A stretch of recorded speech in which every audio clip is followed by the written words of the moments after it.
Baga nagaan gara Odaa Akkaadaamii dhuftan. Kun barnoota afaan Oromoo guyyaa lammaffaatiif waliin ilaalaa jirrudha. Guyyaa 30 keessatti yaadota ijoo afaan Oromoo keessatti barreessuu fi dubbisuu nu dandeessisan kan waliin ilaallu ta'a. Barnoonni kun walitti fufinsaan kan isiniif kennamu waan ta'eefi tartiibaan hordofuu hin dagatinaa. Qabiyyee barnoota keenyaa guyyaa jalqabaatiin qubee afaan Oromoo ramaddiiwwan isaa wajjiniin qubee qeenxee, qubee dachaa, qubee dubbifamaa, qubee dubbachiiftuu akkasumas qubee gurguddaa, qubee xixiqqaa jennee isaan kana ilaaluun keenya ni yaadatama jechuudha. Kanatti aansuun immoo guyyaa lammaffaa kana keessatti sagalee gabaabaa afaan Oromoo kan waliin ilaallu ta'a jechuudha. Qubee afaan Oromoo jiran hunda keessaatii kan sagalee qabu 5 qofa akka ta'e ni beektu. Isaanis A, E, I, O, U. Warreen kanarraatii hafan hundumti isaaniiyyuu dubbifamaa waan ta'anii fi sagalee hin qaban jechuudha. Garuu immoo dubbifamaan keenya sagalee qabaachuun isaa afaan Oromoo dubbisuu fi dubbachuu keessatti gahee guddaa yookiin shoora olaanaa taphata. Sababa kanaatii fi dubbifamaa keenyaa fi dubbachiiftuu walitti qindeessuudhaan sagalee gabaabaa akkamittiin uumna kan jettu har'a kan waliin ilaallu ta'a. Namoonni chaanaala kanaaf haaraa taatan sabiskiraayib taasisuun maatii ta'a. Gama onlaayiniitiin warreen barachuu barbaadan lakkoofsa armaan gaditti argitaniin gama iimoo, waatsaappii fi teelegiraamiitiin nu bilbiluu dandeessu. Laayik taasisuun viidiyoo kana haa eegallu. Hiriyoota keessaniifis sheer taasisaa isiniin jenna. Egaa barnoonni keenya guyyaa har'aa sagalee gabaabaa afaan Oromoo akkamitti uumnaa kan jettu yogguu ta'u, amma dubbifamaa fi dubbachiiftuun wal bira tattaa'aniitu jiru jechuudha. Baan qubee maaliitii? Dubbifamaadha. Kun baa qubee guddaa isaatii yogguu ta'u, kun immoo baa qubee xiqqootiin kan isheen barreeffamtee jirtu jechuudha. Utuu bakka kanaa xiqqaa ta'uu dhiisee baa guddaa kanatu dhufee as taa'e ta'ees garaagarummaa uumuu hin qabu jechuudha. Namni baa xiqqoo hin beekne asumaan baa guddaa kana ilaalee toorri kun baa, warri kun baa akka isaan ta'an ni hubataa jechuudha. Warreen kun sababa kanaatiif kan isaan asiin tarreeffamanii jiran jechuudha. Faayidaa addaa hin qaban jechuudha. Toorri kun caa ta'uusaa, kun daa, kun faa isaan kanaa jechuudha. Warreen immoo gama harka mirgaatiin haala kanaatiin barreeffamanii jiran immoo sagaloota asitti baranne kana walitti finnee akkamittiin jecha uumuu dandeenya kan jedhu kan waliin ilaallu ta'uu jechuudha. Egaa sagalee kana erga bartaniitii booda jecha barreessuu yookiin dubbisuun baay'ee kan isiniif salphatu ta'a jechuudha. Kun namoota afaan Oromoo barreessuuf dubbisuu reef eegalaa jirtanii fi har'i guyyaa jalqabaa keessan guyyaa itti isin dubbisa eegaltan akka inni ta'u abdii guddaan qaba. Jarreen kana sagaloota kana waliin haa ilaallu. Baa, baa, bee, bee, bii, bii, boo, boo, buu, buu, caa, caa, cee, cee, cii, cii, coo, coo, cuu, cuu, daa, daa, dee, dee, dii, dii, doo, doo, duu, duu, faa, faa, fee, fee, fii, fii, foo, foo, fuu, fuu. Amma sagaloota warreen kanaa akka gaariitti hubattanii jirtu ta'een abdii qaba. Isaan kun immoo walitti qindaa'uudhaan haala kanaatiin dubbisa yookiin jecha nuu kennu jechuudha. Asitti isheen kun maalidha? Boca. Gaafa walitti dubbisnu boca. Boca. Lammaffaan cooba. Cooba. Cooba. Sadaffaan fiide. fide, fide. Afur dabe, dabe, dabe. Shanaffaa cuufe, cufe, cufe. Tokkooti haga shaniitti warreen ilaalle kungaa sagalee lama lamatu walitti dhufeetu jecha nuuf kennanii jiru jechuudha. Amma immoo ja'affaa irratti kan nu ilaallu sagalee sadiitu walitti dhufee jira.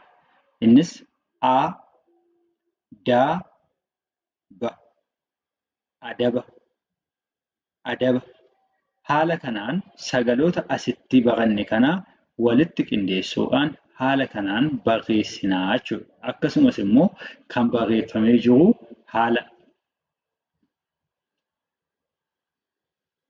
haala armaan duratti ilaalleeni haala kanaatiin kan dubbisnu ta'a. Gaa, gaa, gee, gee, gii, gii, goo, goo, guu, guu, haa, haa, hee, hee, hii, hii, hoo, hoo, huu, huu, jaa, jaa, jee, jee, jii, jii, joo, joo, juu, juu, kaa, kaa, kee, kee, kii, kii, koo,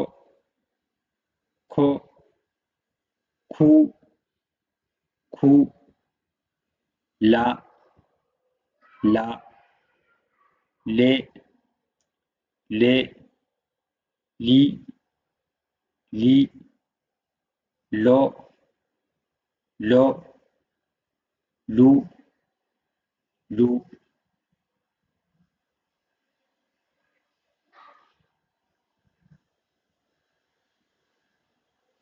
Jarreen gara harka mirgaatiin jiran kana immoo walitti sagalee lama lama qindatan kana waliin haa dubbisnu. Luu asii fudhannee jira. Kaa iddoo kanaa fudhannee jira. Gaafa walitti dubbisnu luka, luka, luka. Lammaffaan jaha, jaha, jaha.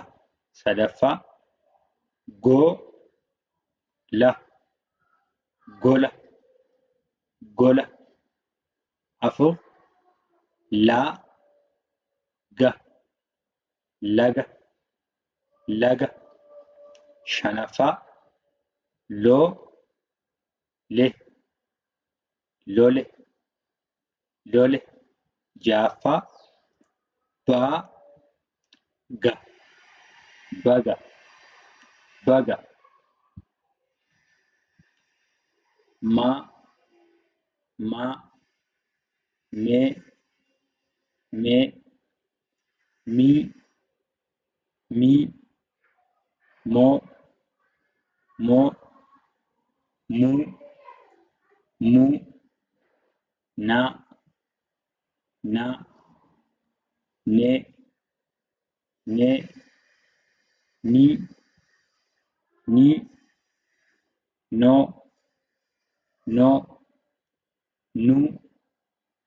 nuu, paa, pee,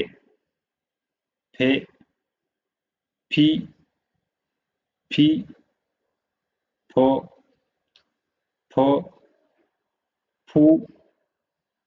puu, qaa, qee,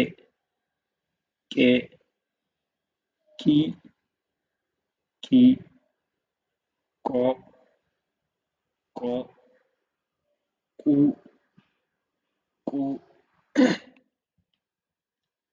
raa, ree, ri, ri, ro, ro, ru, ru. Jarreen kanas egaa sagaloota kana erga beekneetii booda walitti fiduudhaan jechoota isaan uuman kana dubbisna. Qaa iddoo kanaa fudhanne, raa asiitii fudhanne walitti gahaa dubbisna. Qaa, ra, qara, qara. Lammaffaan maa, na, mana, mana. Sadaffaa naa, ma, nama, nama. Afuraffaa qoo, ma, qoma, qoma. Shanaffaa raa, qa, raqa, raqa. Ja'affaan sagalee sadii irraa walitti ijaaramee jira. Gaa, naa, ma, ganama, ganama. Saa, saa, see, see, si, si, soo, soo, su, su.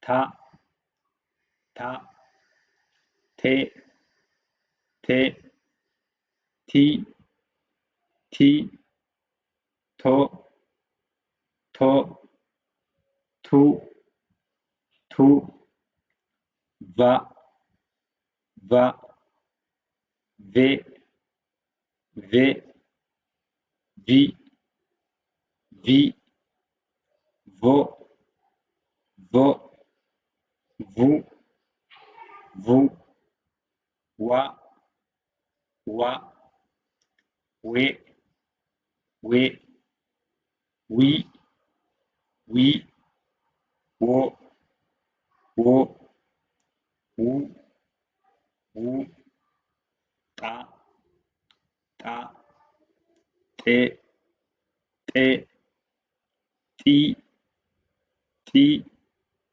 xo, xoo, xuu, xuu.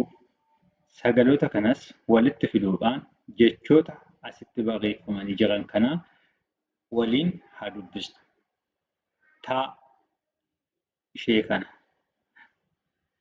saa ishittii kana wal bira finnee gaafa keenyu taa, sa, tasa, tasa. Lammaffaan waa, ce, wace, wace. Sadaffaan lii, xe, lixe, lixe. Afuraffaan tuu, me, tume, tume. Shanaffaan fii, xe, fixe, fixe. Ja'affaan sagalee sadiitu walitti dabalamee jira. Xuu, muu, re, xumure, xumure. Yaa, yaa, yee, yee, yii, yii, yoo, yoo, yuu, yuu. Za, za, zee, zee, zii, zii, zoo, zoo, zuu, zuu. Sagaloota egaa haga ammaatti baranne kana ammoo walitti fiduudhaan sagaloota haga ammaatti barannee kana keessaatii muraasa fudhachuudhaan bakka kanatti jechoonni barreeffaman ni jiru. Isaan kana akkamittiin dubbisna? Nuu, yi, nuyi, nuyi. Baa, ye, baye, baye. Gii, bii, ra, gibira, gibira. mi, si, ra, misira, misira, bi, li, sa, bilisa, bilisa, a, ja, ja, ajaja, ajaja. Haala kanaatiin egaa sagaleewwan gabaabaa afaan Oromoo kan uumame haala kanaan sagaleewwan gabaabaa afaan Oromoo kan uumaman yeroo ta'u, walitti qindoominni sagalee gabaabaa kun immoo jechoota adda addaa haala gama harka mirgaatiin dubbisaa dhufne kanaatiin kan nuuf kennan ta'u jechuudha. Amma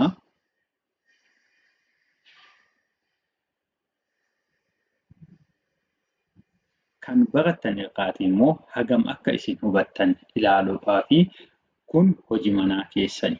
Warreen kanaa barnoota guyyaa sadaffaa osoo hin jalqabiin dura dubbistanii dhuftuu deebii isaa akka isin sirriitti dubbistaniif hin dubbisne ergan isinii dubbisee booda barnoota guyyaa sadaffaa keenyatti ceenaa.